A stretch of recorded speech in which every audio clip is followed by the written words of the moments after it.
Everything we know, from people and ants to stars and galaxies to quarks and atoms, the entire universe, might just be a simulation running inside a supercomputer inside an even bigger universe.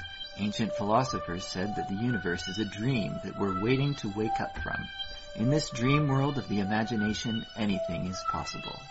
All cultural items, from the dreams of our rodent-like ancestors, to books, to television shows, are merely permutations of the reality we think we live in.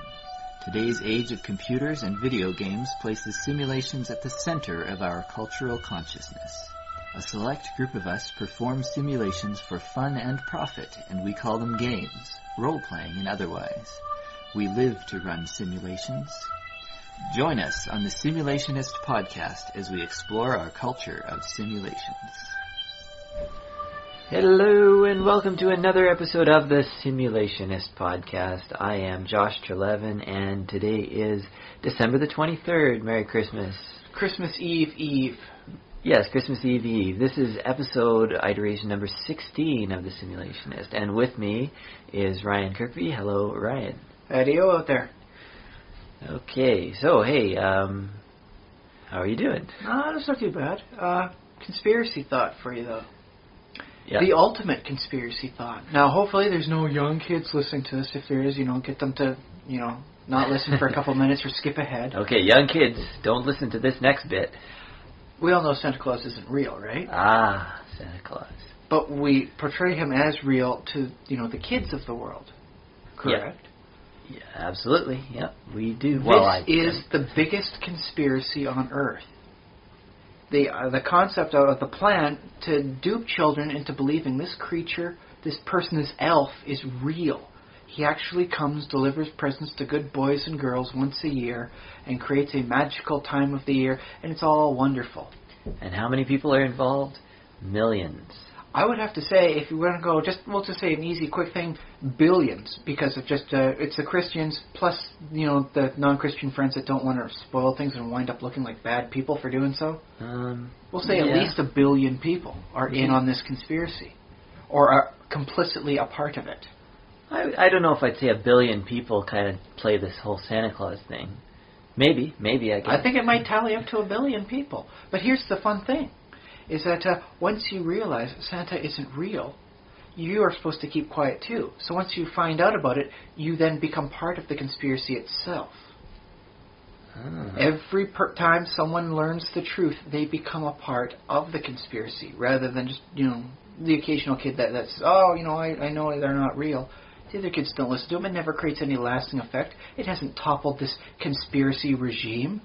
Yeah, but I mean, if you look at the Matrix, they can't just go shouting out to everybody that the conspiracy is, a thing. They're not ready to hear the truth.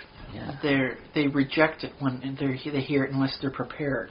Yeah, so they have to induct people one at a time. Yes, and that's how it happens on a large scale with the Santa conspiracy. So for those out there that think conspiracies have to be evil, not necessarily. In this case, it's quite, I guess, benevolent is the best. Beneficent? Well, it depends on your point of view. Maybe it is evil. Deceiving children? Parents. Like 1 billion parents deceiving their children. Yeah, I still think that number's high. But anyways, yeah. Well, there's 7 billion people on the planet. The Western Hemisphere, Western society's got 1 billion of them? It's 1/7? That doesn't seem too far off. Okay. Plus, don't forget, there's an actual fairly nice Christian population within Africa these days. Yeah, but do they... sure, they're Christians, but do they do Santa Claus? I think they don't, discourage the whole thing for the young kids, at least. They might not really harp up on the he delivers presents, depending on their economic status.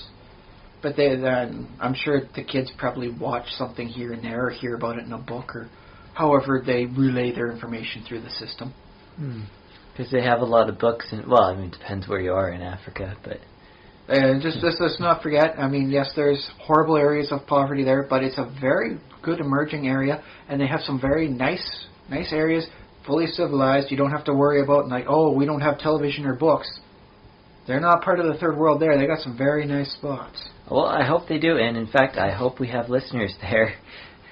Oh, yes. Listening right now. Well, I like to say we have listeners everywhere in the world. But, and we will. Eventually, everyone is going to hear all of these podcasts. I hope so. But but for Africa, let's not go into this. It's one sort of thing stereotype. Okay, sure. Look at the size of it. It should be about as varied as any area in, Europe or North America. Yes, Africa is very... So, they do have the things there, and so I'm sure the kids at least hear of Santa to some degree. Well, maybe. Something about the Christmas season, I'm still a little bit like I'd like to... I don't know. Okay, I'll see you on that. 500 million. How's that?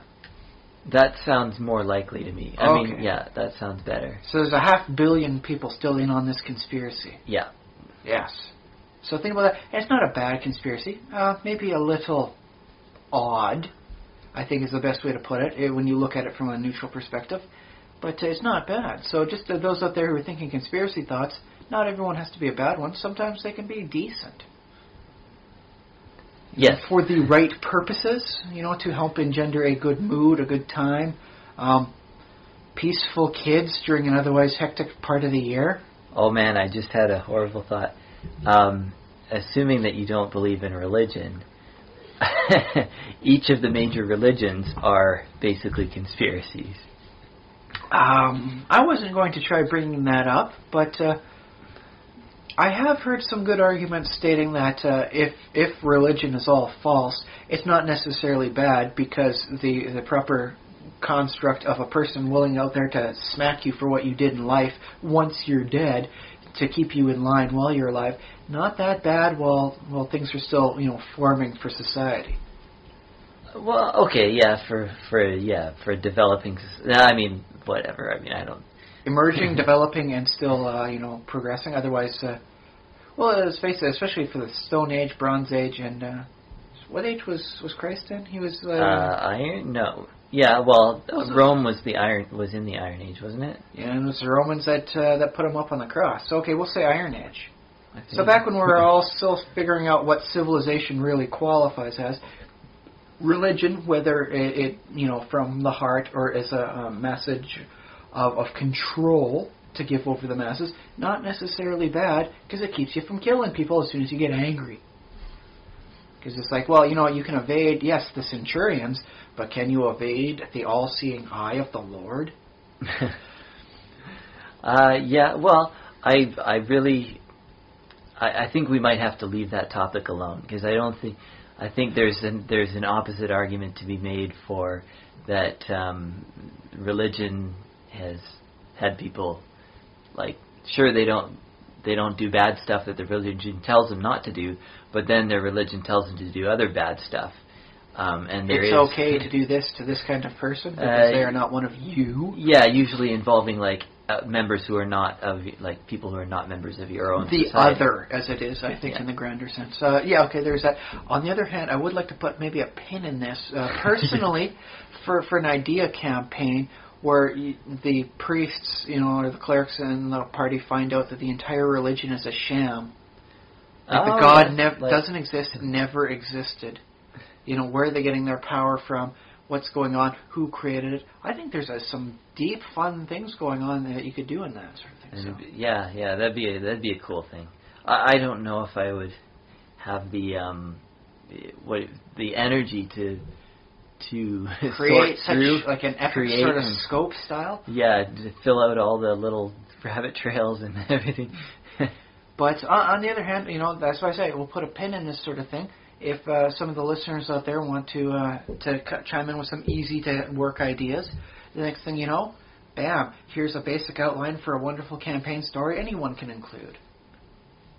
So, That's good, yeah. That's just how I like to think, if I can have another couple voices in on this and on that, and bang, next thing you know, we have something from nothing. Yeah, that'd be very cool, yeah. So there we go. Yeah. But yes, so, there's your seasonal conspiracy idea. They don't necessarily need to be bad, and you've been a part of one. Yeah, I guess. You've been on both sides of the conspiracy, as a matter of fact. So it's just something to think about. Excuse me. Yeah. Just something to think about when you're looking at a conspiracy of your own. What's it like to be on each side of it? That's true. Yep. Or there's that alternative small third side when you know Santa's not real, but you want to keep believing in him, or at least not let it known that you know he's false because you want more presents from Santa. Right. So there is the whole willingness, suspension of disbelief in order to serve your own ends, sort of thing. An interesting way to look at it, one of the many folds increases that come from such a conspiracy of this size. Of course. And for those of you out there listening, you can bring the kids back in. I think we're okay on this one. Okay, yes. So spoilers over. Okay. Yeah, nothing more to say about that. Okay. Yeah, just something to put out there for a quick thought, because anytime you get a person thinking, I think you technically win at life. Okay, we hope you are thinking out there in the world about deep and powerful ideas like Santa Claus. Or, at least putting the idea in your head so you can mull it over. I like to think, if nothing else, this podcast is fertilizer for a million great personal, ideas for the people out there running their own campaigns, wanting to come up with a character style, or even thinking somewhat bigger. Oh, yeah. So. Okay, good. Let's see. So I have brought a discussion question to the table today. Ask away. For our official discussion of the day. Alrighty. Now, I guess it's not a question, it's a topic. So it goes, player skill in RPG. As opposed to the character skill.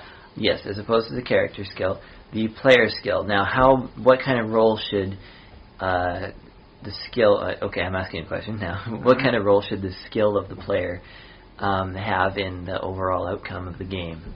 Should it matter if a player is really good at D&D? Can you be really good at D&D? I think you can. I think by knowing the rules to such a better degree, you can formulate more successful tactics. If you actually know how the grapple rules work, you could potentially use them at a very opportune time. When you've got the bonuses on your side, when you have a high chance of winning, as opposed to someone who doesn't know the rules, either doesn't utilize it at all, or just tries using it at random. But it's funny because you can get, and I've seen something like this happen at the table, but not this exact example, but I'm going to use it anyways. You see, you get somebody at your gaming table who hasn't played D&D before, or is, relatively new to the game. But he knows a lot about a certain style of fighting. Say he's a wrestler, or just take for example. Okay, yes, we'll keep going with the grapple rules. The Olympic style wrestlings, right? He's a wrestler, and he knows so much about how to wrestle a guy down and whatnot. So he goes to the gaming table and he sits down at the table. The DM doesn't know as much about wrestling, but the DM does know the grapple rules. Mm-hmm. So Mr. Wrestler guy, he's okay, I'm in this encounter. Finally, I have a chance to use my real-world wrestling knowledge, and I get the guy in the reverse lock with the knee and the thing, and the DM's the rules just say +4, -4. Well, in that case, I think I'd be willing to give him a +2, because he's wonderfully describing the situation he's enacting, which I think is something everybody should be doing. If you can describe it wonderfully, above and beyond the standard, I move this and then I go for this action, I think you deserve at least a little reward. Maybe not all the time, but if he does it, the first time he does that per encounter, he gets a bonus to it. Okay, they're coming around the corner, they'll be off balance, so if I get them here, I should be able to help knock them down. Well, that's an extra bonus to your trip attempt, mister. Yeah, and that's something a DM can just adjudicate on the fly, pretty much, yeah. Okay, yeah. In which case, I would like to point out, don't try to negate this if a person cannot communicate their idea all that well. I have had some players, when I'm as a DM and when I'm a co-player, that they have a really good idea. They just were never able to properly describe what they were doing without it devolving into a bunch of ums, ers, and you knows. Yeah. So don't feel they might not deserve the bonus just because they cannot vocalize the good idea so well. Okay. So let's face it. As I've always said, a good idea is a good idea, and it deserves its own. It has its own merits and deserves its own rewards. Yeah, that's good, and that kind of. Because you can think of that communication of ideas as a skill in itself, and basically the DM is very generous, and he's saying you don't have to be skilled at the communication part of playing the game. So long as you can relay to some degree the good idea you have and the way to apply it, Yeah. then I think it should at least have some bonus to it, once per encounter sort of thing. Because let's not go hog wild all the time. Otherwise, next thing you know, everyone's describing their action with 5-minute, prologue prose type thing going on here. Yeah. And then, oh my goodness, combat goes even slower. And no one wants slower combat. I mean, that's why video games are so popular. Combat happens, snap, snap, snap, instantly. It's going on. What happened? I don't know. Now you're dead. Yeah. So video games, there are a lot of deaths. You can come back fairly easily. Yeah, well, yeah. D&D, I guess you can come back fairly easily. Once too. you hit at least moderate level, but that stuff gets expensive. Yeah. Okay, yeah, so player skill, yeah. So there's kind of the tactical skill, then there's the communication skill, there's having real-world skills that apply. Is there a mathematical skill, too, like adding up your bonuses and all that? And should, I don't know, are we looking Call it tactically minded. The person knows, okay, I got a 75% chance to do this. They got a such percent chance to negate it. I wind up having a 64.5% chance of being successful if I choose this option. I think that is its own reward in and of itself. You think that the type of person who goes through that is intrinsically rewarded by doing the calculations themselves? Yes, because that way, if they find out, well, I got less than a 50% chance of doing this, I'm going to find a better tactic. That's their reward, is becoming more tactically minded, knowing what to do, what not to do, and what merits the success. And any chance you get better success, there you go. Now, are you worried about them breaking your game ever? No, I always relish it. I found that the best way to know what a system is like is by examining it under the stresses. So if you can maximize this, you can minimize that, you can tweak the system, you can bend and contort it a little bit, then you know the true face of the system. That's cool. Because, it's certain games like chess and poker have very clear rules, and you can't break chess and poker. You can solve tic-tac-toe. Well, you can break poker, but as we've seen from the Westerns, that usually ends in a gunfight. C'est la vie. Well, I guess you can cheat at poker. Yes, that's breaking the rules.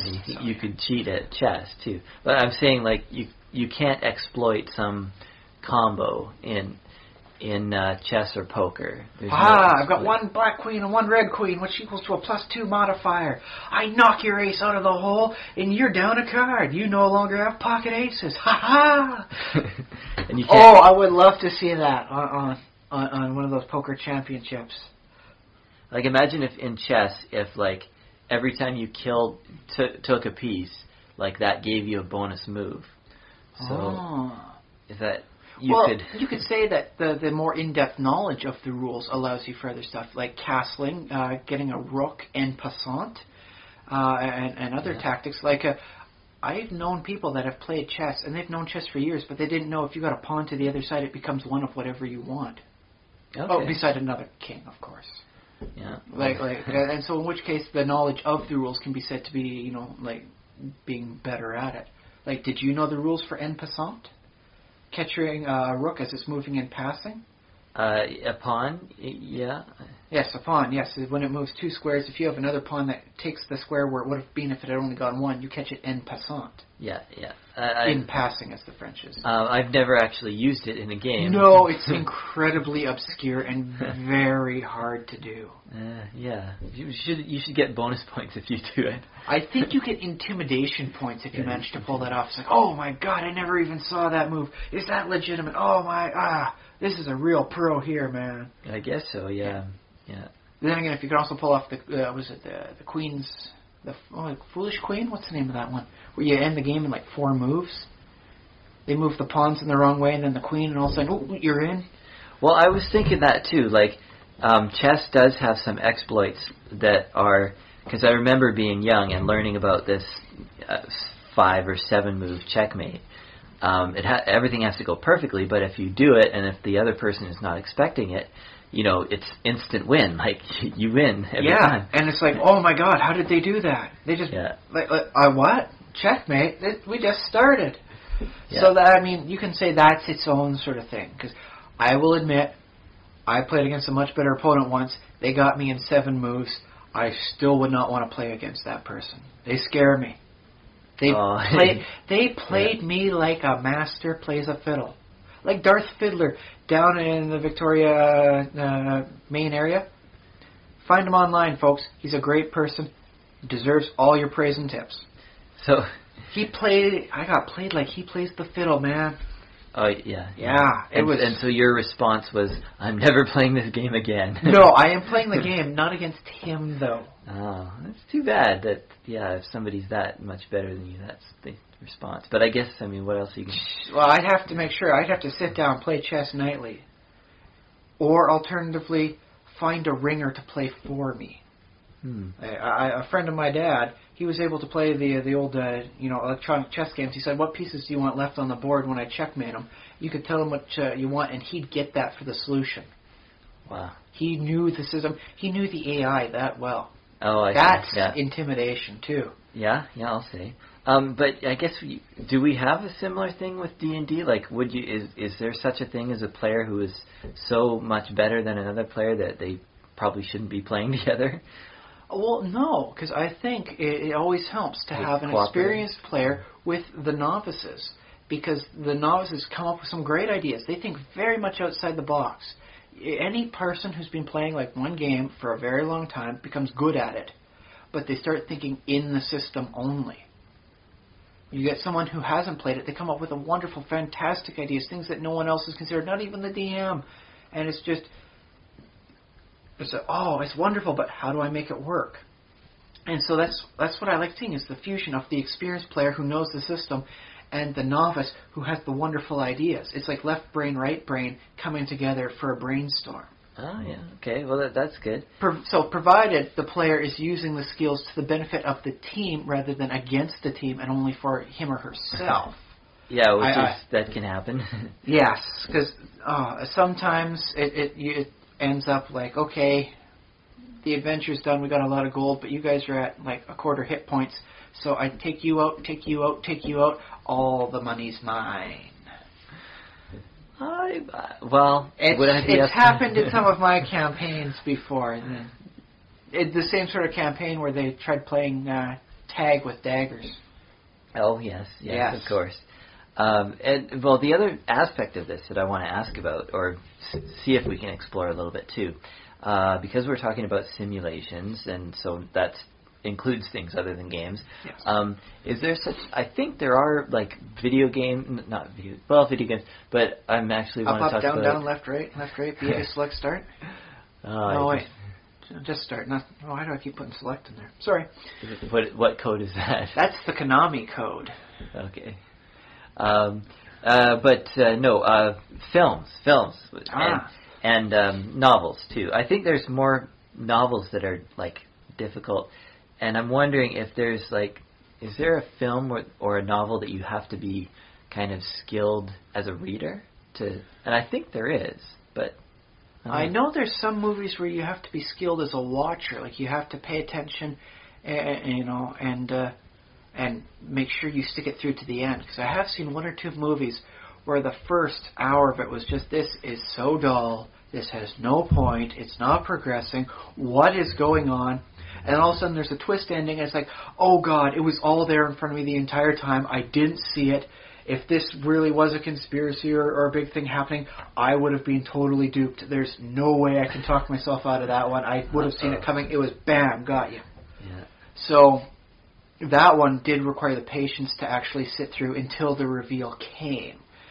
Honestly, I was kind of bored enough saying, well, maybe the internet has something more entertaining for me than this movie. But I stuck it through, and it was very rewarding in the end, although I cannot remember the name of that darn movie. Oh, okay. I bet you my brother Adam knows. He's much better at that than me. Yeah, but movies, yeah. Yes, so in that case, there's interesting skill required as a viewer. Right. If you were really into the movie, like someone said, okay, this one's got a twist at it, you would really have to know how to watch it and pay attention to small patterns that emerge, because you're only seeing it from like a first-person perspective, and you got to see a grander scheme happening about you. I'll give you one example. The Usual Suspects. Did you ever see that one? I've seen enough parodies of it. I know how it ends. So I guess I technically have seen it, although not officially. I don't know if we should give... Oh, well. I think it's old enough we can give it away. I mean, heck, if I know the twist because of the amount of parodies and references to it I've seen over the years, I think it's good enough you can give it away. Although, spoilers again, those of you who don't want to do that, just kind of, I don't know, think about pie or something and we'll talk. But yes, the twist is... Kaiser Sose. Yeah, Kaiser Sose is the... no, I don't remember. He's the man been telling the story all along. He made the story all up out of stuff he saw on the wall. Yes, subtle visual cues he just took as inspiration. Yeah. And the idea being that if the viewer were really paying attention, maybe it's not possible, but the viewer should have been able to realize. The viewer may have been able to pick up a couple clues. The true skill comes from being able to identify that. Because let's face it, sometimes the twist is fairly easy to see. The Village from M. Night Shyamalan, there was a lot of people who got that. Even if they got it for the wrong reasons, they managed to figure out what the twist was. Oh, yeah. Before it actually, haha, what a twist happens. I didn't get The Village before. Well, so... you can go for a lot of M. Night Shyamalan's earliest works. The Sixth Sense... there's a couple others. Any of his early stuff. Good movies, even if you know what the twist is coming for. So be alright with that. But, there's all sorts of things I never saw for that. But if I had been a more observant watcher instead of just watching passively, I think then I could have been able to anticipate it, and I think you get a lot more out of it. I do recall a study showing that people who watch, like Homer Simpson, or another, protagonist who is not high in intelligence, if they watch him passively, it actually hinders their intelligence for a little ways thereafter. Oh, really? Yes. But if they think about it actively, oh, Homer, you idiot, why didn't you just do this instead and you come up with a simple, easy solution? No, apparently it doesn't hinder your intellect to any degree. Hey, have you ever been watching a show? Yes. And it's a show that you kind of know a little bit, so you know the characters a little bit, and you're able to say the lines along with the character, or before. But without having seen the episode before? Yeah, if you haven't seen the episode, a simple example, like you're watching Big Bang Theory, and you're waiting for a moment, and you say, "Oh, Sheldon's going to say Bazinga" or something like that. That's his Bazinga moment. And you say Bazinga along with Sheldon or something like that. I've gotten very close on a few episodes of Futurama, notably with Fry, sometimes with Bender, but never precisely what they're going to say. I do believe that's the mark of a good writer, is being able to say, okay, they know something's coming here, let's throw it for a bit of a loop and make sure they get it close to, but not exactly. Because that way it rewards someone who goes, oh, yeah, I saw that coming, because I've watched this often enough, and yet it still keeps them entertained with something fresh and new. Because I have been annoyed. I've watched a TV show or a movie, and I saw what was coming, and that annoyed me because I didn't want to be able to predict what was going to happen. Although there is something to be said about the tropes, like the cat that jumps out during the high tense moment when you're going through the haunted house. Yeah. We all know it's coming, but I don't think I've ever heard anybody complain, oh, is it that damn cat again? Well, I don't know if everybody knows it's coming, because you watch enough horror movies, you start realizing when the cat's going to jump out. But if you imagine being young again, or watching a movie you haven't seen, watching a movie of a genre that you're not familiar with. Not familiar enough to know, okay, there's a cat going to be jumping out here. Yeah, so okay, you might get a little frustrated. Oh, it's a cat, I thought it was something else. I got spooked. That means you fell for it completely. You were right in the sweet spot for where they wanted you. So they trolled you. They're playing you like a fiddle this time. Yeah. So that's interesting that even books and movies can take skill kind of to watch. To get more out of, I think. You can read anything, and if you just do it passively, you're not going to get as much as if you read into it. Because let's look at some of the fan fiction for, we'll say the Harry Potter universe. There are some people that have put in a whole lot of reading, a whole lot of looking for the subtext. I'm reasonably certain some people knew Dumbledore was gay before he got outed. Oh, really? Is that in there? I never... I'm fairly certain they read enough subtext into things that that's what they came to the conclusion of. Whether they were right or wrong in their reasoning, they came to the conclusion before it was officially announced. I'd call that more of a lucky guess. Fair enough. I'll give them the benefit of the doubt. They saw the very most subtle of cues. Okay. But so all those Broadway plays he was going to. I would love to read a fan fiction about Dumbledore just going to see a play with an old acquaintance of his. Even if they only mention him as dressing all in grey with another long beard himself, and they never actually mention his name as Gandalf, I would totally dig that fan fiction. Gandalf Dumbledore. Oh, that'd be great. Yeah.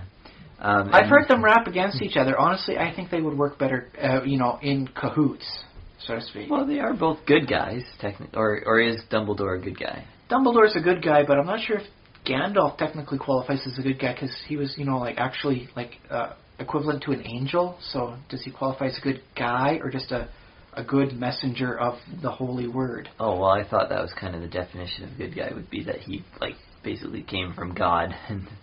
Yeah, but does he qualify as a good guy or a great emissary? Sort of thing. Well, force of nature, I guess, maybe. Okay, so there's some semantics. We can still say he's a good guy because I'm willing to grant that. He had enough character and personality throughout the books. I'm willing to grant good guy status, even if technically he wasn't a guy, but a divine, being. Yeah, I guess he's kind of like a Mary Sue in that way. It's the... Well, see, Mary Sue would have been able to do more. He would have been able to have stopped the orcs from sieging, the whole place before they got to there, instead of just casting the occasional spell here, there, and then just browbeating everyone into submission. But not doing the whole dramatic saving them in the last minute, looking as heroic as possible. That seems a little... If he was not to be down on Token. If he was a Mary Sue, the orcs would have been storming the keep, and all of a sudden he's there and amongst them. No one knows how he got there. He's there, and he's just starting to kick ass. Oh. And you know what? There's 10,000 orcs, so there's no way he can miss. Okay, I sense a theme here. That sounds more like a Mary Sue thing to me. He just pops in, does something amazing, and he's doing it all there. Okay, yeah. In this one, in the story he's actually working with, he came just at the right moment, but don't give, any naysay to what the other guys were doing, during the fight. Oh, they weren't just waiting for him to save the day. They were all working together. Well, I mean, they were working hard. They probably would have lost without Gandalf. They probably would have lost the battle. Well, that's the thing, is Gandalf came with the riders, too, because he didn't just come along. Yeah. If he was a Mary Sue, he would have just shown up by himself, cracked some knuckles, and got down to business. That's true. He got an army. Think about this. If you could replace him with Stephen Colbert's perception of who Stephen Colbert is, would that have worked out the same? If Stephen Colbert was writing it? If Stephen Colbert was writing himself in there, is that how it would have gone down the same way? Because let's not beat about the bush. Stephen Colbert, the real person, is a great, he's, a fan of Lord of the Rings. Yeah. But him writing his Stephen Colbert character, that is clearly very much how he sees the Mary Sue sort of style. I have a feeling if a bit right-wing. Colbert would write himself as Gandalf almost exactly as it appears in the book. I think he likes the book so much. It's so hard he has. to in that case, it's a degree of respect. He wouldn't change much, even if it was Colbert the Grey coming to save the day. Well, when it comes to fandom, I mean, respect is probably a suitable word to use, but it's also just when you love something, and I kind of feel this way about Lord of the Rings myself, so I think I'm talking from personal experience, but when you love a work so much that changing it is just feels wrong. It's not that it, you don't think about respect, you don't think about, be true to the source material. It's just a gut feeling this is wrong, it has to be this way. But isn't that technically what D&D is? It's fan fiction for Lord of the Rings, but with enough respect to not actually use that setting itself. Also, legal matters. At this point, I've read enough science fiction and fantasy to I don't feel that D&D is directly Lord of the Rings. Although it is heavily influenced by. Yeah, well, certain aspects of it are definitely influenced. But if you play, like, if you had the right mix of classes, like, you know, a monk, a bard, maybe a druid, and I don't know, something else, it wouldn't feel, and if none of them were elves, dwarves, or halflings, then it wouldn't necessarily feel Lord of the Ringsy. Ah. Okay, you got me on that one. I'm willing to concede that one. Although I do state that a good chunk of the heart of D&D is a love note to the Lord of the Rings and the other works of Tolkien. Yeah. And I imagine if I were to consider writing fan fiction that I said, okay, this is like part of the Lord of the Rings world, and I know people do that, they write fan fiction, I would probably want to take it fairly seriously and do some research about what Tolkien thought and get the names right. Because I know that material is out there. Like, yes. You can read it. You can, like, they put it together. And thanks to the internet, it's all available, and it's all interlinked together. Yeah. You can hit the wiki on it, and you can read, and you can read, and you can read. I might never get to writing. Until your eyes start bleeding, you could probably keep reading, and you wouldn't have even touched everything Tolkien did.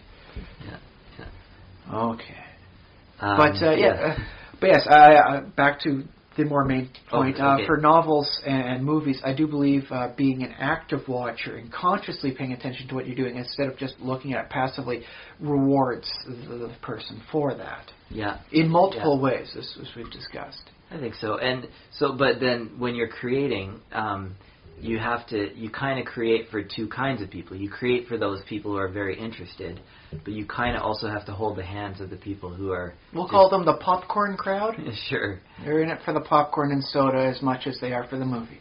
Yeah, you want them to come along too. And I guess what you can do is you can have like Easter eggs and little fun stuff for the people who are really paying attention, and then just keep it active and keep the plot moving forward so that the people who are kind of a little more passive will kind of still... So when the protagonists are going through like the forbidden warehouse and they encounter a dilapidated machine and it's described wonderfully, it's got like an arc here, it's a straight curve on this and it's got bumps all over there, and it's never actively stated, but a person who knows their Doctor Who lore would say, "Oh, it's a broken Dalek."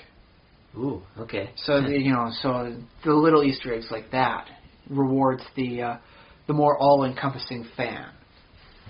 Yeah, well, certainly, yeah, that'd be a thing. Doctor Who, people do Doctor Who role-playing, right? Oh, my goodness, yes. I've seen the photos. It's beautiful.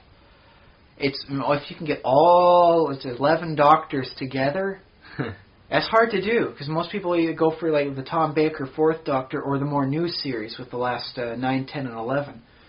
But if you can get them all together, my goodness, does that make for a magnificent photo? Well, I'll have to... I don't know. I don't know if I'm that interested, but I might do a Google image search. Yeah. At one point in time, you'll be interested enough to say, "Can I see all the doctors together?" Because they have tried doing that, bringing in several of the doctors before in various special episodes. But unfortunately, some of the actors, I believe, have passed away, so it is now technically impossible to have all 11 doctors together. And as the Doctor Who fans will tell you, technically meeting your past self causes weird things to happen. That's what causes stuff like paradoxes. Yeah. Paradoxes. Oh, I've never heard that. I've never heard paradoses before. Well, codex, codices. Yeah. Paradox, paradoses. I don't know. I like it. Yeah. Something with the X and conjugating it. I think there's special rules for that, but that might only apply if you're actually speaking in Latin. Yeah. Okay. We'll call them paradoxes. But yes. So, as the fans will tell you, that's why the doctors don't meet each other very often. There's also something about contract disputes between actors, but that's not really part of the lore. Well, shouldn't it be? Like, shouldn't the lore include, like, Those are the background Easter eggs explaining why this one doctor couldn't show up. I always, I thought of this for the first time when I was watching Star Trek. It's like, in Star Trek, they really ought to refer to a show called Star Trek from the 20th century. Because, it's in the future. They should have, they should be able to look back and say, oh yeah, there was that show. Wow, it's prescient. Except for the fact that I believe at this point in their history, World War III was going on. Or there was the eugenics. Yeah, the eugenics war started in 97. That was way back in the 90s. Yeah, so clearly we have diverged we're from supposed to have timeline. warp drive by now. We're getting something close to it, but not quickly enough. But hey, I figure if we can get to Mars in 3 months, I'm happy with that for another 10 years. Yep. It beats a 2-year trip. You gotta give it that, right? 3 months, bam, bam. You can make 2 trips back and forth every year. Earth year. I'm there. Sign me up. I'll wait till my kid gets a little older. I don't know how well she would last on a long car ride, let alone an interplanetary journey. Plus, I don't know about babies burping up in zero gravity, and I'm happy not to find out. Wow, I can speculate. I think it would probably be okay. Not if you're around the baby as he or she is burping up. All of a sudden you got the globules. No, get away. It just slowly, inexorably comes towards you, just bobbing and weaving like some sort of living giant amoeba. Okay. So, I'll have to wait till she's older and make sure everything's okay before I'll do something like that. Oh, and, I'd like to get the wife's permission. Yes, she's already a 22-hour flight away from most of her family at this point. Do I really want to add several months to that? So, there's outside. They could come visit you on Mars. We'd also have to fix the whole thing about the distance for communication. I do not want to play WoW and have a 5-second delay. I'm not doing it. Wouldn't it be It's a minute and a half, really, for a delay at this point. You're talking... Okay, yeah. They'd have to put up, a specific WoW server on Mars just for that. They probably... Yeah, if people colonize Mars, they probably will... Well, I don't know if WoW's going to be around in that many years. Well, they say that the whole speed on that's getting up pretty quickly. It should be active within 5 years, so I think that at the end of WoW's lifespan, it'll be there. Plus, there's going to be some cred to be said about saying, yes, that's right, we had the first MMO on Mars. Yeah. So, someone's going to have a race to get the stuff there. There will be a lot of firsts on Mars, just considering all the culture we have and all the things and everything. Yeah. Oh, yes, that's right. They're going to have to charge by weight for all your stuff as you go there, right? Because they got to get you out into space before they can take you there. Yeah. No, there is no way I can afford moving all these books with me to Mars. Well, it'll be the future, so by then you can scan all your books in. Which is not to say I might not have a copy of everything I currently have as a PDF. Sometimes I don't want to go out into the cold, other room to get my books. I want to stay in the nice, warm computer room where I am. But no, I don't want to give up these books. The physical book has something to it. I'd probably I have a lot of books that I like too. And actually, if we go back to the original topic, I have learned more through reading the physical stuff than I have through on any of the PDFs. When I read a PDF, I'll read through it once. I'll read through the whole thing, and I'm fine with that. Occasionally, I'll skip back to when it's referenced here and there. But when I have the physical copy of the book, sometimes I'll just pick it up, hit a page, just look around, what's going on this page, and I learn a little bit. Oh God, we've been doing that wrong for years now. Whoops. Yeah. So, oh, that's right. Page 166 is where they used to have the treasure in the 3.0. What do they got now in 3.5 here? Oh, okay. Little details. You learn this and that. You find out where the right stuff is. So, yeah, okay. So, in that case, I am rewarded for having the book and doing the reading that way. It makes me a better player, so to speak. I guess, kind of the... I thought you were going a different direction. Oh, okay. I thought you were going to say, you learn more from kind of researching and being staying at home. And I will call it ambient research in this case, yes. I think in the case of most of humanity, that's probably true. We just need a few people kind of on the frontiers generating new knowledge, by going to other planets and doing the telescopes and whatnot. But not everybody has to be working in the lab to help fight the war on cancer. Yeah. That's why we have donations. Hint, hint. Hint, hint. For all those listeners out there. Okay, now I'm going to have to put a link to some kind of cancer organization. Or, they don't have to think up the fresh thoughts. They can just listen to us saying our fresh thoughts on there, and then they can donate to the cause. And then we're fighting the frontiers of gamer knowledge as we come up with these ideas, as we think about the various topics. Yep. There we go. So, although, yes, if you do want to donate to any sort of, anti-cancer research fund, go for that too. You're going to have to... You can find that at most of your retail convenience places for they drop the spare change in. So, keep an eye out. Yeah.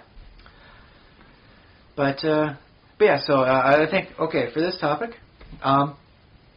in game terms, it's not bad to have the extra player knowledge as opposed to the character knowledge, provided it's used productively and for the whole of the group. You can come up with some amazing stuff when everyone's working together, in which case you can utilize your knowledge of the game to leverage more amazing times and more fun to be had. For stuff like movies, novels, it pays to be more active in that, and that's where you get your added benefits from. Yeah, and if you're a sporting person, you're definitely going to want to work on your skills. Yes, with gambling, I mean, you have that one book. Whose gambling system is that? You have the one book on it. It's the really big one. It's not like a phone book. I bought it and I intended to read it and become a poker expert. Is it Doyle Brunson's? I do believe it's Brunson's. Yes. Yeah. I have not read it or its sequel book, which is equally as thick. But I have had a friend do that, and he learned various quick, nice ways to calculate out the percentages of winning based on some subtle factors. In which case, I would definitely put that as player knowledge as opposed to just pure anything else you rely on for a game of well, I'm not going to call it a game of chance, because done properly, the Texas Hold'em poker is as much a game of skill as anything could be claimed for a game of chance. Yeah, that's what I hear. Although, let's face it, if you're only ever getting like 2s and 7s, there's only so much you can do. I've seen my friend as he winds up losing a tournament because he just couldn't get any hand to save his life.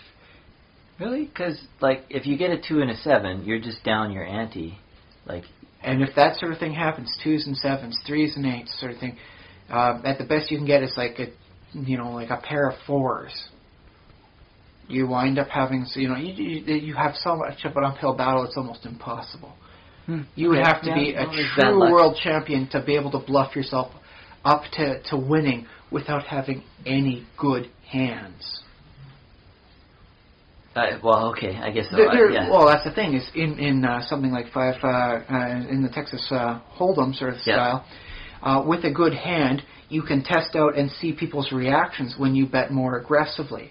And from that, you learn of their character and their personality, as opposed to just saying, I don't have a good hand, I can never win. If you have had a good hand and you see how they react, you say, oh, this guy folds whenever I bet aggressively. If I just put in a big bunch like I have pocket aces when really I've got a 2 and a 7, no hope of getting any good hands, I can get him to fold, I'll sweep up the pot on this one. It's not as good as a grand win where everyone's all in, but at least you help bankroll for future hands. It's there's a lot of psychology in there once you get past the basics. Well, I'm still barely at the basic level. But yes, in which case, stuff like the games of skill and chance, yes, there's much to be said about having a lot of deeper knowledge. In fact,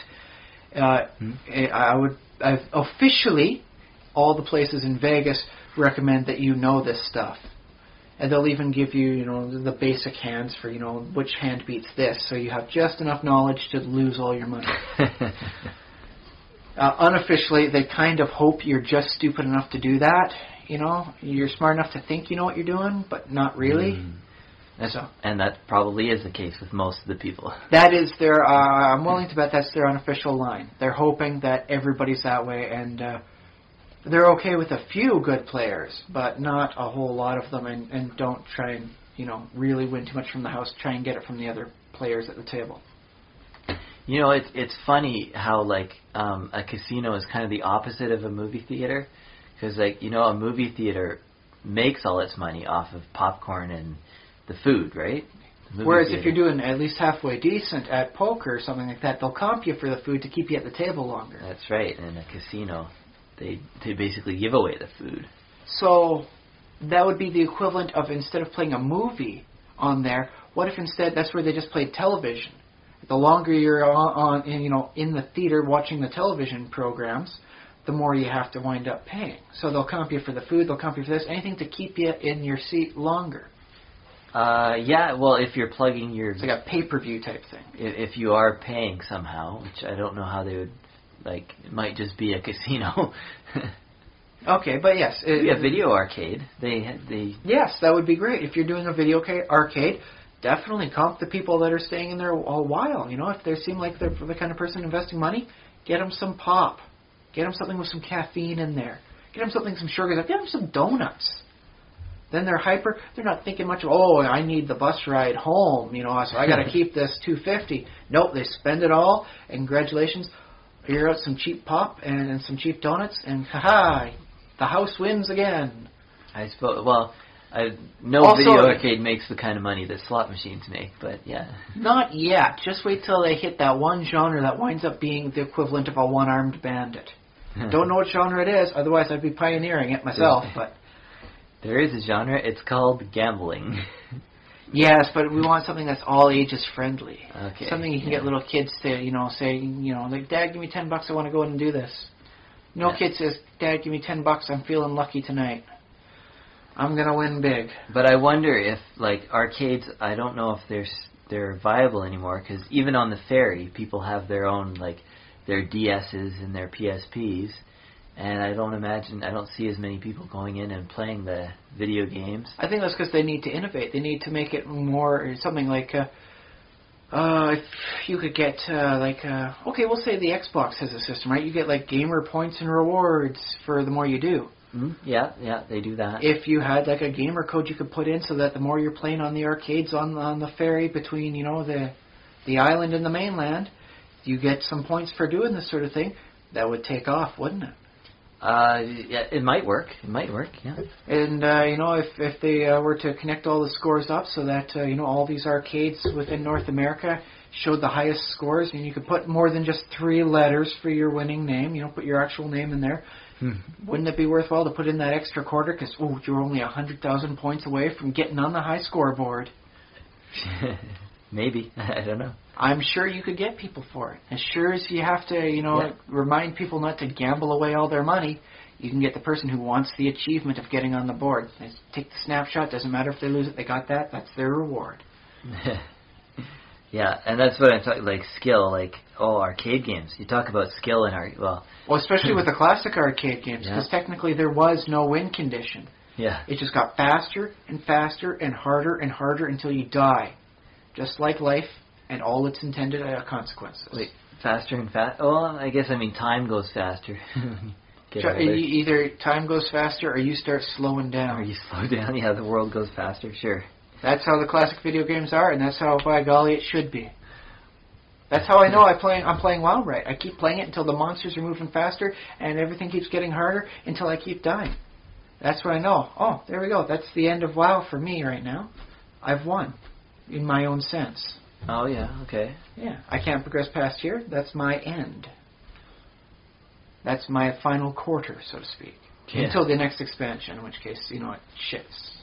How many quarters is an expansion now? More than I care to think about at this point. I'll wait till it gets cheap. What are they? If they were if you said $60, it'd be 4 times 60. But it's not that anymore. The first expansion's free now and included with the basic purchase, and I believe the other ones, the not major ones, are down to 20 apiece now. They're $20 a piece. Yeah. Okay, that's not too bad, because $20 would be so 60 for the game, quarters. Plus 40, plus another 50 for the latest. That's a whole pocket full of quarters, bulging pocket. That is a sock full of quarters that can get you arrested in some places. It counts as a weapon. A sock full of quarters. Am I going to let that go? I don't believe that. Yeah, you can get in trouble for walking around with a sock full of quarters. it counts as a makeshift in weapon. jail, maybe? I'm not sure if you'll wind up spending... Well, I suppose if you're being belligerent to the police, they'll take you in, and put you away for a little bit just to make sure everything's on there all right. You're acting a little weird, and you got a makeshift weapon with you. We want to make sure there's nothing out there for a warrant, so we'll take you in for an hour. No, I mean if you were in prison and somehow got a sock and a bunch of quarters, then they would consider it a weapon. I can believe that. Oh, yeah. No, it's the same thing as walking around like with a board with a nail in it. Or heck, even just that. What if you're like a construction worker? I suppose you can get away with it if you've got a hard hat and one of those reflective vests on. Okay. But most people, you walk around with, heck, even a stick, and you can get the cops very much tailing you and watching, make sure you're doing everything okay. I believe that they can be interested in you. Of course, the question of whether they have probable cause to stop you is another different podcast, probably for somebody legal.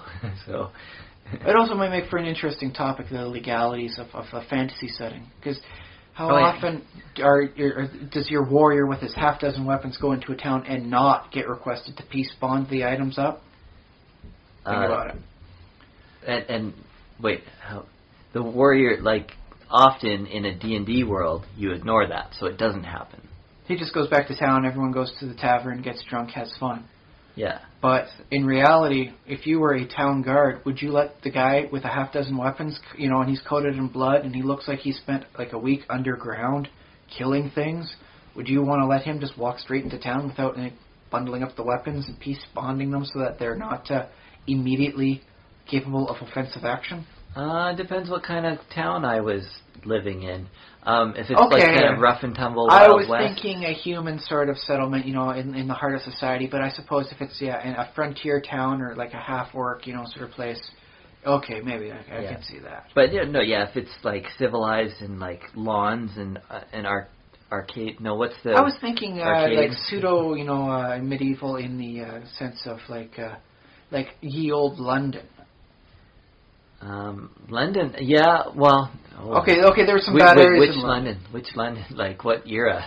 Let's go just before they put in a sewage system. So back when everybody was dying of disease and... but there was still the upper class... each other and... There were still the upper class places, and if you drank alcohol, you were not suffering from disease. It would tend to be waterborne diseases, so as long as you keep drinking the alcohol, you don't get sick. Oh, yeah, and that was the age when everybody drank beer instead of water. Although the beer then wasn't what the beer is now. It's more like American beer, where it doesn't have the same high alcohol content, so you can drink it all day. As that's your beverage of choice, and not wind up sloppy drunk, puking on the side streets. You're just got a nice little buzz, take the edge off of life. Yeah, I can't imagine just drinking, like, throughout the day, working. Well, there's not just drinking beer. It's not like you're drinking, like a Canadian, or Labatt's or anything like that. It's just you're drinking like a 1 to 2% alcohol thing. And mind you, the compliance regulations at that time were much more rudimentary than now. So yes, you could be working at, like a wool processing plant and drink alcohol all day and they'll let you. But you had to work for 12 hours a day. That was what they kind of caught you on. 12-hour shifts, 7 days a week. 6 days a week, they'd let you have the 7th off just to go to church. Yeah. And then you'd go home after and you'd drink some more. Yeah. It was an interesting time with many highs and many lows. Okay, but so would they let a dude who looked like he was all covered in armor, if he looked like kind of a member of an army or something, like a knight? And let's face it, what sort of warrior or soldier class in a pseudo-medieval setting doesn't wind up looking like a knight or a heavily armed mercenary? Yeah, it would be like, army camp is over that way, buddy. Or, even in, what year was Don Quixote, set in? I think it was the 1500s or something? I believe, yes, that's about it. And one of the things about Don Quixote is he was all dressed up like an adventurer. He had all the armor and the gear and the horse and the sword, and, he was ready for action. He was walking around this mundane, countryside, which... nothing really going on, just sleepy, kind of normal people. Yeah. And that was the whole point of Don Quixote. He was so ridiculous because he was, all dressed up and ready to go with nowhere to go. Yeah, he was like, the people that make those big proclamations, like, I am the king of America, and everyone goes along with it, just because, well, the guy's probably just nuts. So long as he remains harmless, let's keep it on. That guy's name was Joshua something. Yes. The Emperor of America. That's why I brought it up. He shares the same first name. I can't remember his last name.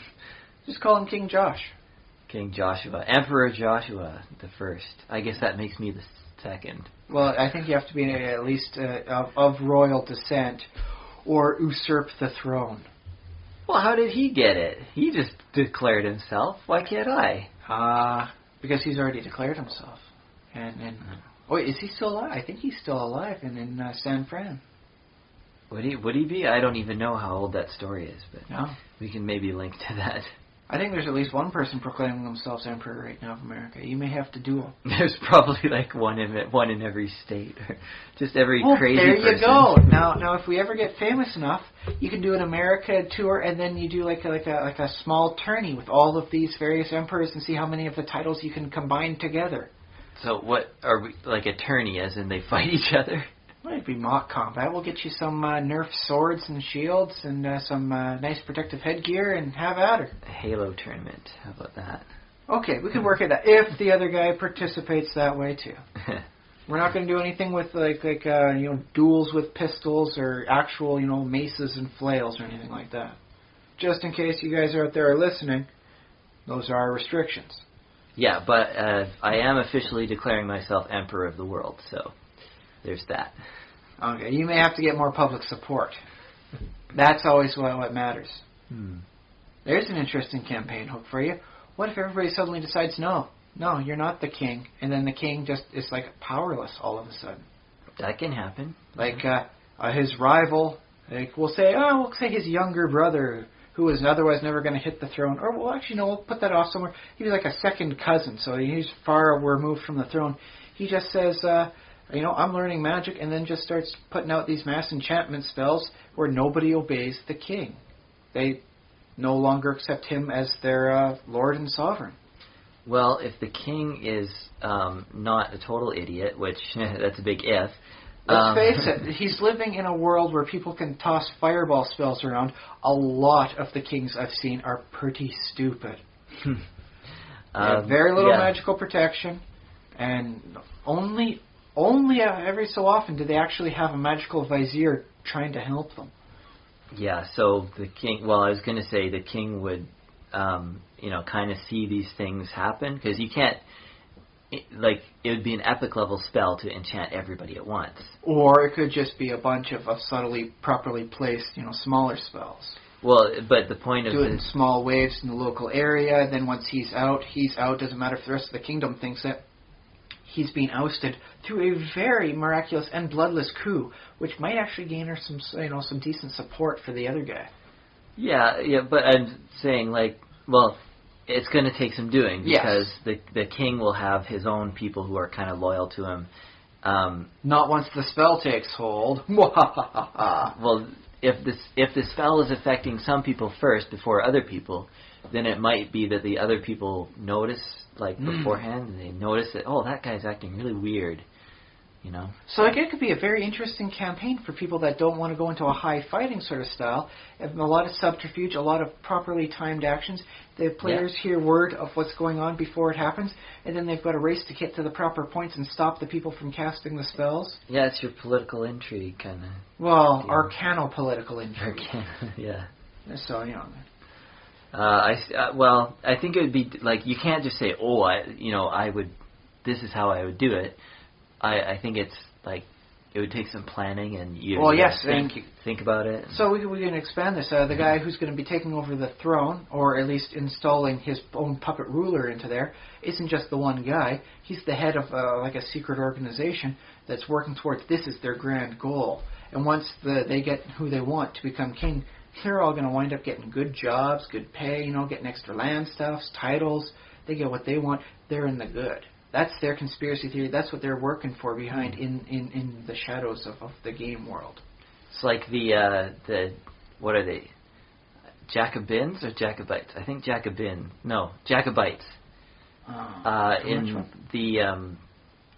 the 1600s, the plot to explode the Parliament. Oh yes. I think it might be the Jacobites. Yeah.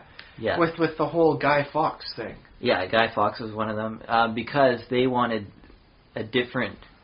Well, I'm probably mixing this all up, so sorry if this is. That's okay, because this is if you can trace down any one part of this sort of thing, it's a good basis for what you're planning on if you want to use this idea in your campaign. Yeah. So basically, they wanted to install. They were against. I think there was a Protestant queen at the time, or a king or queen, and they wanted to get rid of the Protestant and put in their Catholic, or vice versa. They wanted religion A out, religion B in. And basically, if they got their Catholic person in, then they would be guaranteed. Because basically, the Protestant queen was like the Protestant liege, we'll call it. Yeah, was basically saying, I don't want Catholics being in my government and having good jobs and owning land and they would have official discrimination. Back then, it was like... You could do that, and that was completely allowable. Like, everyone just saw the truth of the matter. This person's in power. Yeah, they actually can make that decree. We can't do anything about it. Yeah.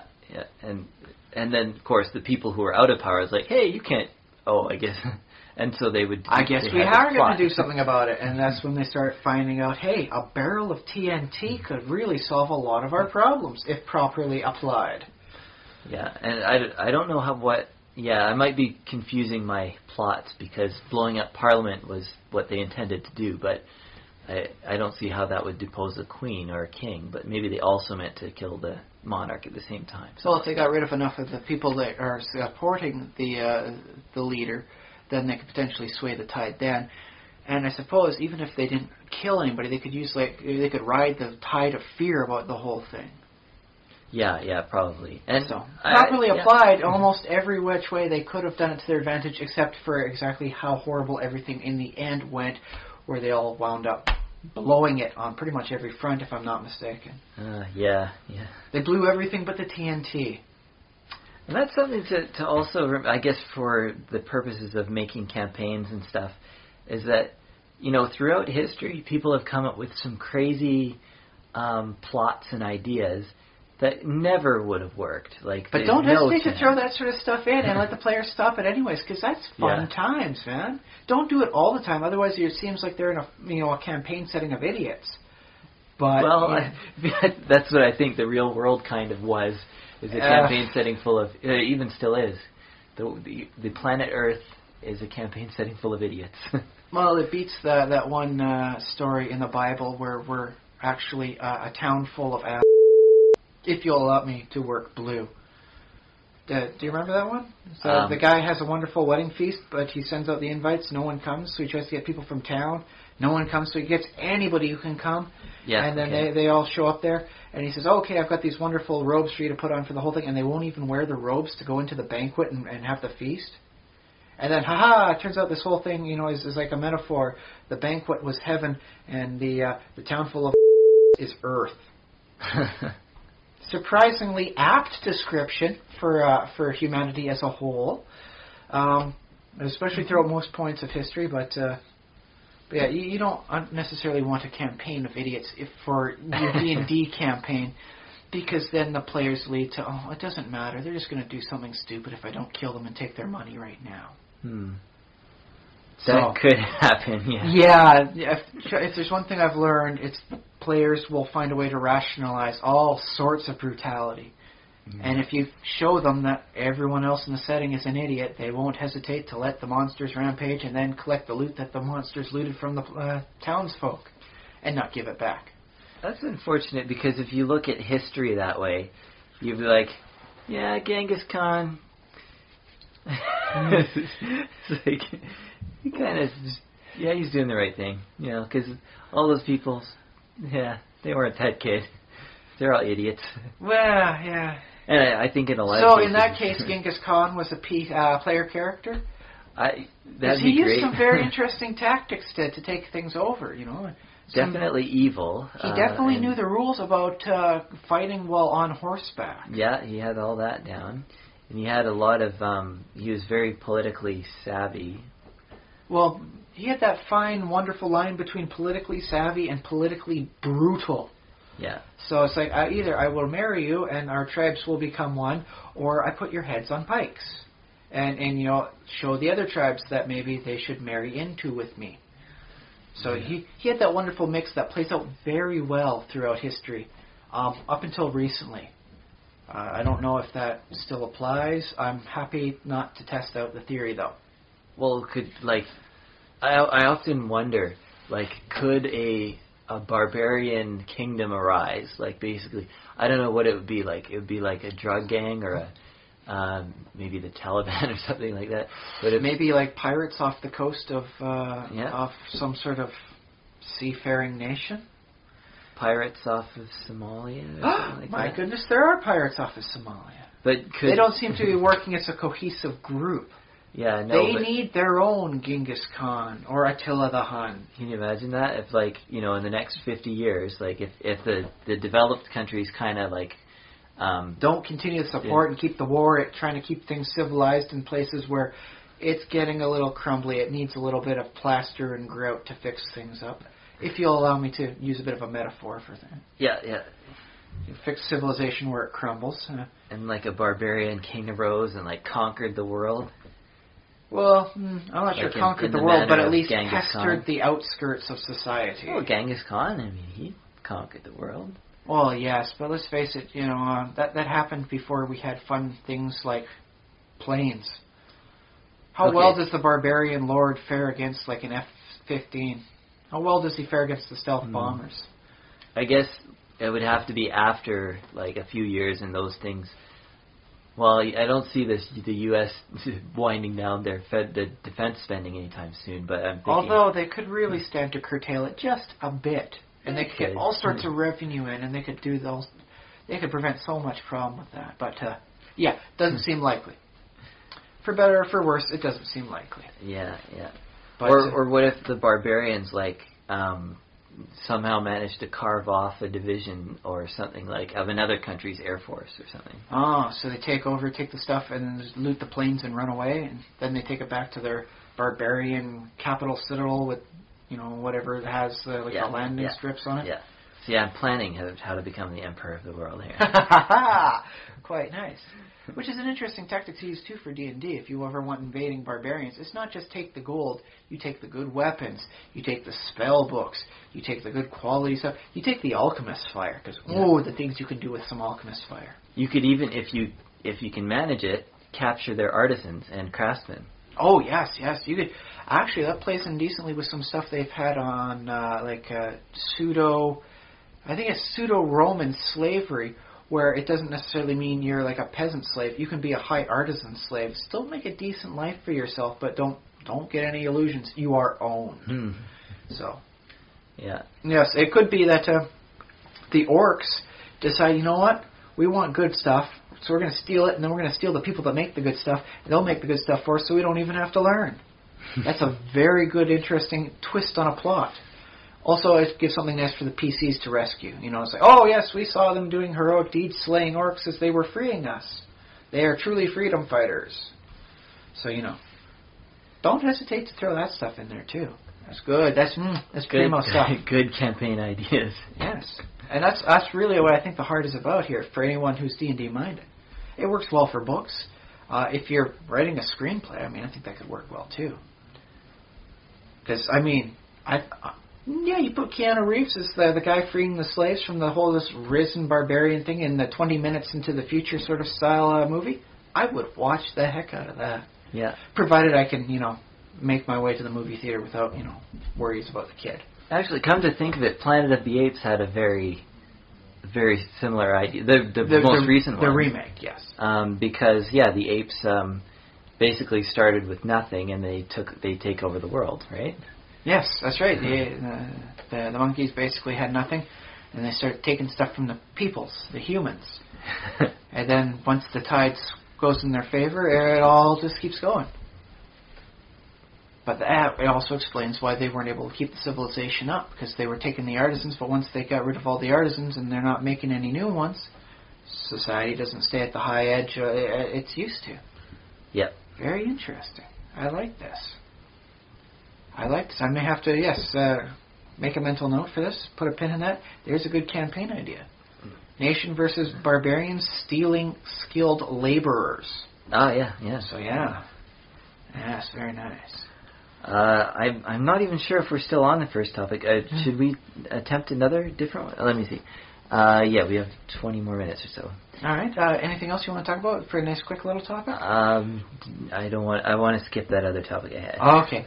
We'll put some refinement into that one. But here's a nice quick one, I think. In D&D, the players are almost constantly trying to upgrade their gear. This gives way to that, gives way to the other.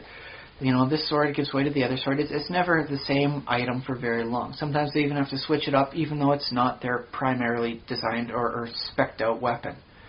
They have feats that apply to this one, but the other weapons, it's got flames coming off of it. Woo! In something like WoW, you get good gear, and then you hit that weird little wall where, because of random chance, you never get that damn weapon that drops for you, no matter how often you tank the instance. Yeah. And so you wind up having like this set of gear that you wind up having, and that's your look for a while.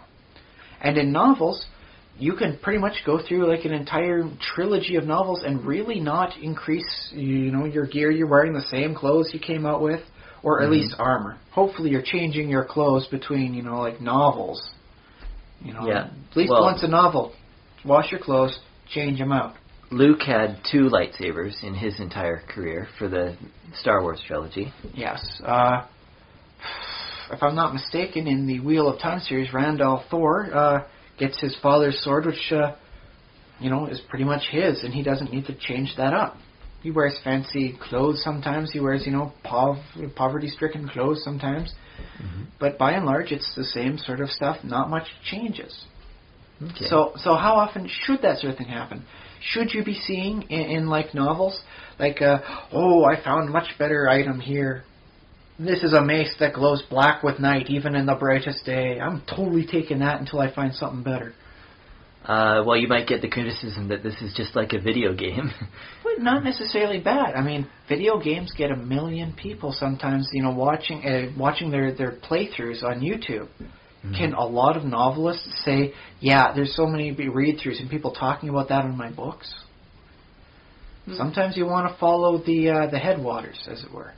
Well, I mean, it says, what is it? If you have in a novel, I mean, I guess it's, it can pad out your page count if you want to add, more fun stuff. I mean, you might want that space for plot. Well, you could also work out into plot. Like, let's say the warrior keeps finding different like headgear, and that can act as a metaphor for their progression through this and that. And what they cover their face with is like how they cover themselves against the rest of the group. That's why they always seem walled off. They're wearing like a mask or like a helm against the rest of their inner feelings. Well, it's so funny because you can because work interesting symbology. Yes. Oh, I was going to say it's very different depending on the medium, because if you have something visual like a video game or a movie, that mask is going to be in your face. Ba-dum-bum-bum. Another Subiism. Thank you for providing this iteration's Subiism. Yes, you're welcome. But if it's a novel, you can go pages and pages without having the word mask appear. If the person is like in a dungeon or by themselves or something like that, you won't see that mask.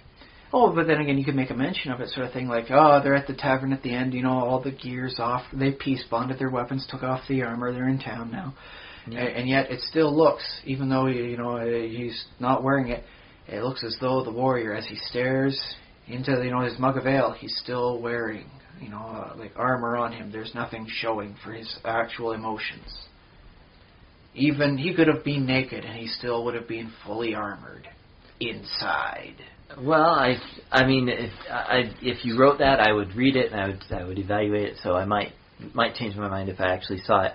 But done well, at least seen it done well. I'm still picturing that the mask gets like visual elements, especially there's no way to put them as front and center in a book and writing as there is in a movie. So that's why it doesn't happen so often in the novels then. Yeah, I'd say that's why it's probably not done as much. But I nothing is impossible, I'm going to say. No. Never say never. And there's also something to be said about taking loot from the boss guy and having it as a trophy. It's like, I am adorned with the trophies of my, past, good conquest. Not the chumps, I didn't bother keeping anything from them. But the real guys that showed some promise, I took their stuff after I killed them. Mm-hmm. So, I suppose you could work up something interesting that way. Yeah. Although you'd have to work some sort of thing, otherwise you wind up like with WoW again, where you wind up with the clown suit, where no two pieces match, and you wind up looking like some sort of goof clown. Have you seen my Minecraft avatar on YouTube? I have seen them. I recolored my iron armor to be like a clown. Oh, wouldn't that be nice to see in Minecraft? Instead of zombies attacking, the clowns come for you. Well, you can, I could make a skin for them. It'd be very easy to do. It's just an image file that you can alter. You can do yourself. And you can have one of those alternate planes. Instead of the nether or the end, you have the circus. Oh, boy. That could be entertaining, if nothing else. Yeah, now I have something else to build in that game. just make sure to write it on like a little sticky note and put it up somewhere so that when you get bored, you can work on it here and there. Yeah. Right. Don't force it out. Let it flow. Like any good story, any good project, it has to flow. Forcing it makes it feel unnatural. Doesn't produce as good results, in my opinion, at least. Yeah. But okay. How about this for different change in styles? The original Conan movie has him changing what he looks like several times throughout the course of the movie. Mm-hmm. In the one scene where he's sneaking into the temple of the snake cult, he's dressed up like a rogue. When he's going off to fight the army, he's got the armor and plate on. When he's being a barbarian, there he is, Arnold Schwarzenegger half naked sort of style.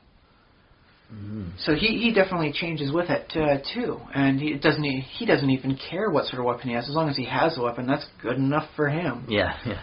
So for something like that, then in a campaign sort of style, or a book sort of style, where it doesn't matter what the protagonist has, so long as he's got a little something appropriate for whatever he's doing. Sure, how would that work then for you? He could dress up like a sneak when he needs to sneak. He can dress up like a warrior when he expects an actual big, standard fight going on. Yeah. Well, I'm picturing, it's very hard to picture, experts because, great swords and stuff, if I were to pick up, a really crappy practice sword and the greatest sword ever made in the world, a katana or something, or I don't know. I don't know if katanas are actually... A claymore made by Angus MacAngus, the greatest, Highlander smith that ever existed. Yeah, now if I were to wield those two weapons, I probably would be quite ineffectual with both of them.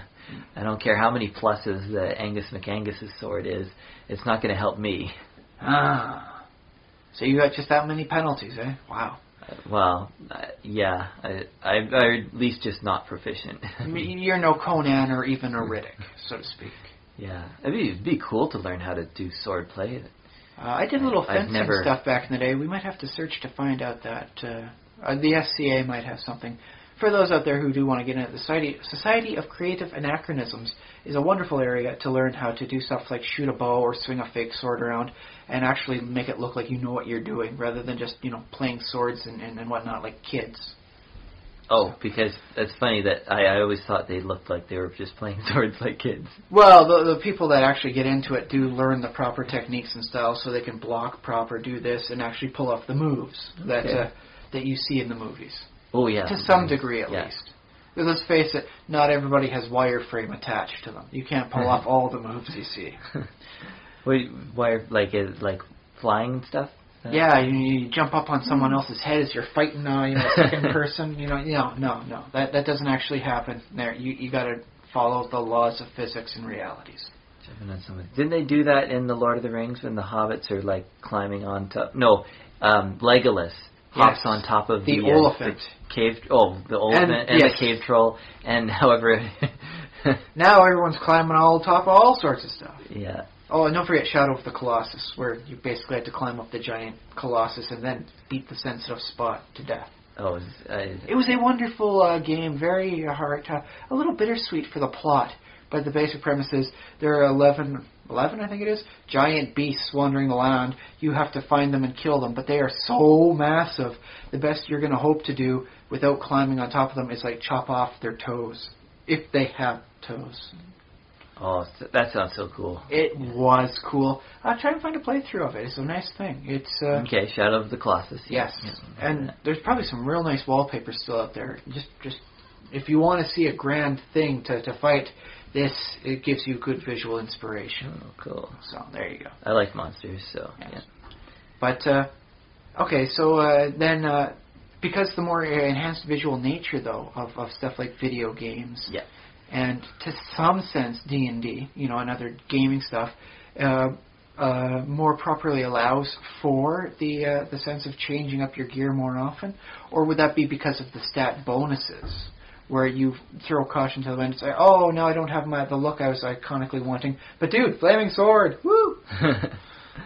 Well, that's a good question. I don't know. Because there's something to be said about either one of them. That, oh yes, they fight with their bonuses so they can get weapons with bigger bonuses, and that's what it's really about. I remember Yahtzee giving a review of World of Warcraft and stating that's why they raid, to get the items with the higher numbers, and that just keeps repeating and repeating forever. And that's his big thing against the MMO as a genre. And I don't think there's any, can you imagine a historical precedent that's just a constant stream of adventurers and basically soldiers, mercenaries, going in and fighting battles just to accumulate better and better gear? Is that a thing? Is that I don't know. In real life, because to the best of my knowledge, we don't have magic existing, so the bonuses kind of top off at masterwork, so to speak. What about could this be a metaphor for the Viking raids? Back in the day, when Vikings first got started and they did their whole thing, they went a Viking. They went they started off with their little boat, and they went and they just to wherever they could find a village, and they're some people say as far away as Egypt, although there's not much evidence for the Egypt area. Some, but not a lot. Well, as far as North America, we know that. Yes, they oh my goodness, they went everywhere to pillage and do things I don't want to speak about. But yeah, they would go, and I think what they would end up with was more iron tools, more useful things, pots and pans, everything that they could use, pots and pans, tapestries or textiles. Maybe. Oh yeah, they went for the tapestries too when it appealed to them. I mean, if they didn't like the style of it, if it showed an endless circle of Vikings going to the bathroom on each other, I'm pretty sure they wouldn't have taken the tapestry. They probably would have burned it, but I don't think they would have taken it with them. That would be a nice way to troll them, though, I gotta admit. I suppose. Things to do if you have a time machine is put that idea in some loom weaver's head. I was thinking to myself, what is that, a German joke against the Germans? But we won't go into what the Germans do. No. That's something else for another day there too, if ever. But yeah, I think because of the limited nature of what is reality and how most of it relies on skill, talent, and practice as opposed to better statted gear, you don't see that as often in a more historic context. Yeah, well, the point I was trying to make, though, is it might be, but it's a smaller scale, because instead of going from super shiny fancy sword to even super shiny with magic and sword, it's talking about, this iron pot is better than that iron pot that I used to have. Well, that's the thing, though, is technically those old pots would wear out, so unless you had a tinker who could do the proper fixing up, which is where I don't give a damn comes from. It's not a swear or anything. It refers to the clay they used to put the mold for when they were putting the corners in the pots. It's called a tinker's dam. It just washes away once you're done putting the metal in, and the whole thing hardens. Really? I don't give a damn means I don't give something that just washes away and is completely useless once it's served its purpose. It's not like a damnation, it's a tinker's dam. Okay, well, so there you go. Yes, so anyone who might be young enough to get into trouble for saying something like that can actually whip that explanation out and say, no, I meant to Tinker's Dam, as though the medieval style of Tinker, who go from town to town with their clay dams they use. And then, wow, let's take a look at the official's face there. I'm going to let you off on the hook on this one, just because you had a good display of historical knowledge. Report to the history teacher, and I want to find out if this is true or not. Yeah. So there's a story for you. There's something to go out at a party if you're talking about someone throws it out and another person says, don't swear. You say, no, it's dam, as in, hydroelectric dam in this case. Oh, yeah. It actually stops the movement of a fluid. I love how your scenario is like, you're at a party and somebody is so uptight there that they're like, watch your language. Well, sometimes that happens. You encounter somebody who's just so strict they don't even like the word damn because they think it has religious connotations. Okay. So, just throwing that out there. It's if you can manage to find a good time to use it, anyone out there listening, you wind up looking like quite the person. It's like, oh yes, I am educated. I am an erudite. Ha ha ha. Well, I don't know about that, but let us know how it goes. Hey, I managed to get decent respect from my coworkers for explaining the original name for the subway BMT. Yes, that's right. No one knows what the initials stand for on the BMT, and it has nothing to do with bacon or anything or tomatoes. Okay. It's originally the Brooklyn Metro Transfer. Subway, so subs, so they were naming that after that. Huh. It was one of the ones that stuck around because everyone kept ordering it even after they forgot what it meant and they were just giving it the initials. Oh, I love forgotten lore. Yeah, the forgotten lore of Subway. Although technically they have changed. It is now officially the biggest, meatiest, tastiest, but that's dorky. Forget that. Yeah. I want the Brooklyn Metro Transfer. You in there, yeah. Oh, I'm sorry, just the BMT. That's right, we'll keep it casual here. Well, we've been going for 90 minutes, so I hope that people are still happily listening to our rambling conversation. If you have things to add, if you want to berate us or correct us on anything, we'll be happy to read your comments. Send us an email, thesimulationist@gmail.com, and visit our website, which you probably already have, but it's thesimulationist.com. Leave a comment on the blog or I don't know, yell really loud. We might hear it. If you're in the right location. Oh, that's right. There's no underscore in The Simulationist? No. Okay, no, it's all one word. Okay, there we go. Just make sure some other person who's doing something, I guess, similar doesn't wind up getting cross emails. Oh, that'd be interesting. Our doppelganger podcast. We'd have to kill them, No, or we could just take their place and see how long people notice we're playing both sides of the coin. Ooh, yeah. We could have like start fan wars, like have troll the. I shouldn't be talking about this out loud. No. Here's the thing. Now, if the fan wars do start in the future, they'll say like, "Oh yeah, they brought this up." So no, it can't be them doing it. They've already mentioned it. Right. This is our false front. In which case, I just blew your counter theory out of the water by saying that out loud as well.